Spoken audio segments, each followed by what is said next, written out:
కర్నూలు జిల్లా పత్తికొండలో తిరుపతి ఏవీఎస్ఓ సతీష్ కుమార్ మరణంపై స్థానికులు కొవ్వొత్తుల ర్యాలీ నిర్వహించారు. పరకామణిలో జరిగిన అవినీతిని బయటపెట్టినందుకే హతమార్చారని స్థానికులు ఆరోపించారు. ఆయన కుటుంబానికి రక్షణ కల్పించడంతో పాటు ఆర్థిక సాయం చేయాలని డిమాండ్ చేశారు. నిందితులను వెంటనే పట్టుకుని కఠినంగా శిక్షించాలని డిమాండ్ చేశారు.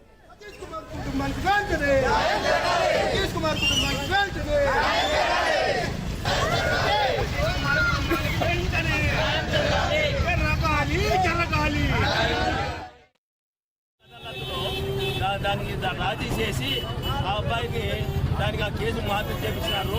ఇప్పుడు వచ్చిన ప్రభుత్వంలో భానుప్రకాష్ రెడ్డి గారు దాని మళ్ళీ కేసు హైకోర్టుకి పెట్టడం వల్ల ఆ కేసు మళ్ళీ తిరుగుతోటి సిట్కి విచారణ పంపించి మళ్ళీ దీన్ని ఎంక్వైరీ చేయడం వల్ల ఫస్ట్ విచారణ 6వ తారీఖు విచారణ పోయించినాడు మా పిల్లవాడు.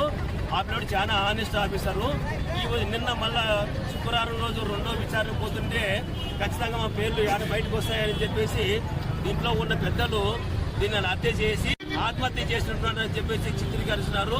ఇది చాలా దుండుగా చాలా అన్యాయం. ఇది మా పిల్లవాని కుటుంబానికి ఆ పాపకు ఉద్యోగం రావడము లేదా ఆ కుటుంబానికి అంతో ఎంతో ఆర్థికంగా ప్రభుత్వం సహాయం చేయాలని ఈ సభాముఖంగా మీ ద్వారా గవర్నమెంట్ ప్రభుత్వానికి విన్నవించుకుంటున్నాము.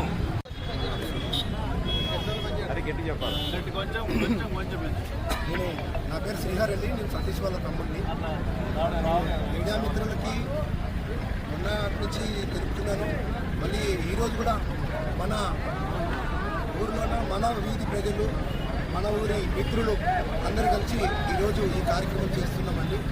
మరి మా కుటుంబానికి ఎటువంటి భద్రత కల్పిస్తున్నారు, అలాగే మా కుటుంబానికి ఎలాంటి భరోసా కల్పిస్తారు అనే విషయంలో అందించడంలో కూడా అందరు మీడియా మిత్రులు వస్తున్నారు, తెలియజేస్తున్నాము. మరి కూడా చెప్పకపోవడంతో ఎంతోమంది నిజాయితీ గల యువతలో ఇది ఒక ఆందోళన నెలకొల్పే పరిస్థితి ఏర్పడింది. ఈరోజు ఉద్యోగస్తుల్లో కూడా నిజంగా మేము నిజాయితీగా పనిచేస్తే మా పరిస్థితి ఇలా ఉంటుందా, నిజాయితీగా ఉంటే మరి అకౌంటబిలిటీ అనేది ఎక్కడుంది ఈ యొక్క దేశంలో అనేది ఒక ప్రశ్నార్థకం ఏర్పడిన పరిస్థితి ఈరోజు సతీష్ గారు ఒక హత్య కేసులో మనకు నెలకొల్పింది. 1 కోటి రూపాయలు ఎక్స్గ్రేష్ ఇవ్వాలి, ఆ కుటుంబంలో ఒక ప్రభుత్వ ఉద్యోగం ఇవ్వాలి, వారికి 5 ఎకరాలు కేటాయించాలి. వాళ్ళ పిల్లల బాధ్యత కూడా ఎలా అయితే ఇప్పుడు టెర్రరిజంలో ఒక ప్రాణాలు కోల్పోయినటువంటి ఒక సోల్జర్కి ఎలా అయితే మీరు రక్షణ ఇచ్చి లేకపోతే వాళ్ళకి ఎలా అయితే మీరు ఉన్నామని అండగా నిలిచారో ప్రతి ఒక్కరు కూడా ఈరోజు ఇక్కడ పార్టీలకు అతీతంగా సంఘాలకు అతీతంగా ఒక మానవత్వ దృక్పథంతో ఈ యొక్క కుటుంబాన్ని ఆదుకోవాల్సిన అవసరం ఉంది. ఎందుకంటే ఆయన కూడా ఎంత దేశభక్తులు ఎంత కూడా తక్కువ కదా ఆయన. ఎందుకంటే